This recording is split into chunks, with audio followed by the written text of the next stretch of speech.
ప్రదోష వేళలో మనం ఇటువంటి దేవాలయంలో కూర్చుని చెప్పుకున్నటువంటి నామం 1,000,000 రెట్లు ఫలితం ఇస్తుంది.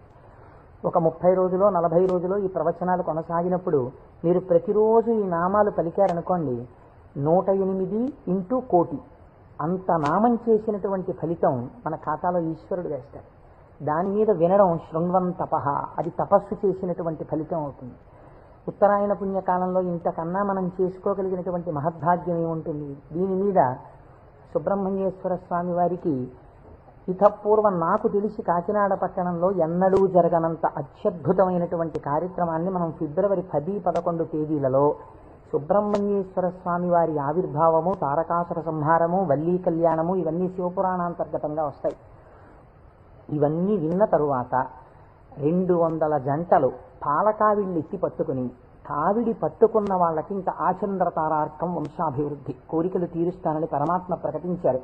ద్రవిడ దేశంలో అయితే కావిడి పట్టుకుని వెడుతుంటే సంతానము లేనటువంటి స్త్రీలు పడుకుని వారు దాటేటట్టుగా పడుకుంటారు. వారు దాటితే సుబ్రహ్మణ్యుడే దాటినట్టు. సంతానము కలగకుండా ఉన్నటువంటి ప్రతిబంధకము దానివల్ల తొలగిపోతుంది అని.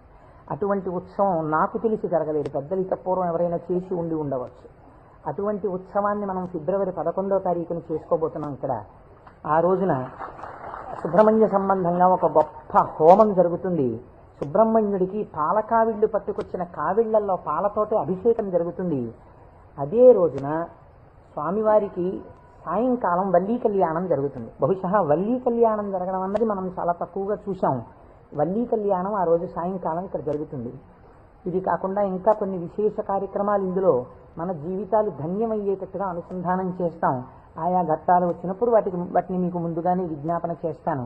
కనుక శివపురాణాన్ని మనం శివాష్టోత్తర శతనామ స్తోత్రంతో అనుసంధానం చేసుకుంటే ఈ ప్రవచనాలు అయిపోయిన తరువాత కూడా మీరు ఎప్పుడైనా ఇంటి దగ్గర కూర్చుని నామాలు చదువుకుంటుంటే మనస్సు తొందరగా రమిస్తుంది. ఎందుచేత అంటే శివో మహేశ్వర శంభు పినాకి శశిశేఖర అని చదవడం వేరు.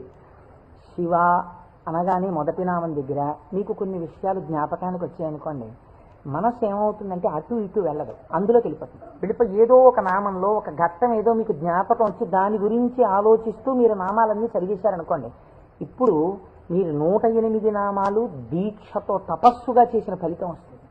అది అర్థం తెలియకుండా చదువుతున్నారనుకోండి, మనస్సు చించలమై ఎక్కడికో వెడితే నామం చెప్పిన ఫలితం ఉంటుంది, కానీ మనస్సు లగ్నం కాదు. మనస్సుని కూడా ఏకీకృతం చేసేటటువంటి ప్రయత్నంలో భాగంగా శివమహాపురాణాన్ని శివాష్టోత్తర శతనామ స్తోత్రంతో అనుసంధానం చేస్తే మనందరికీ ఎక్కువ ప్రయోజనకరంగా ఉంటుంది అని నాకు అనిపించింది. పైగా అందరూ చక్కగా ప్రదోష వేళలో శివనామం చెప్పేటటువంటి అదృష్టాన్ని పొందుతారనిపించింది. నేను అంటాను, మీరు కూడా అనండి.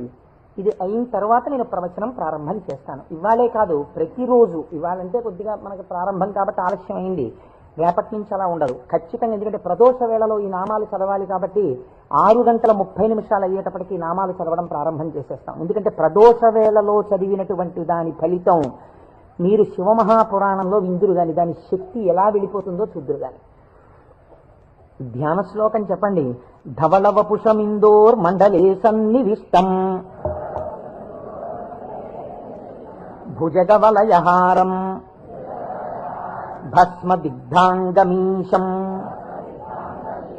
మృగయ పరశుపాణిం చారు చంద్రార్ధమౌళిం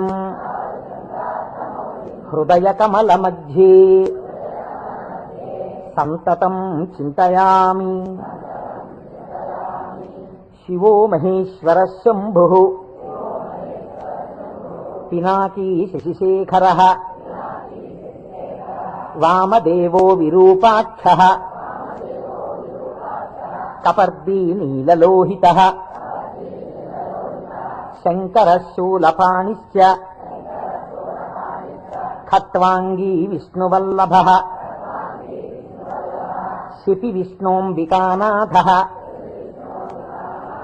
శశి విష్ణు కాదండి, అది పొరపాటు పడింది. శిపి విష్ణోంబికానాథః శ్రీకంఠో భక్తవత్సలః భవః సర్వస్త్రిలోకేశః శితికంఠః శివాప్రియః ఉగ్రకపాలీ కామారీ అంధకాసురసూదనః గంగాధరో లలాటాక్షః కాలకాల కృపానిధి భీమః పరశుహస్తశ్చ మృగపాణిర్జటాధరః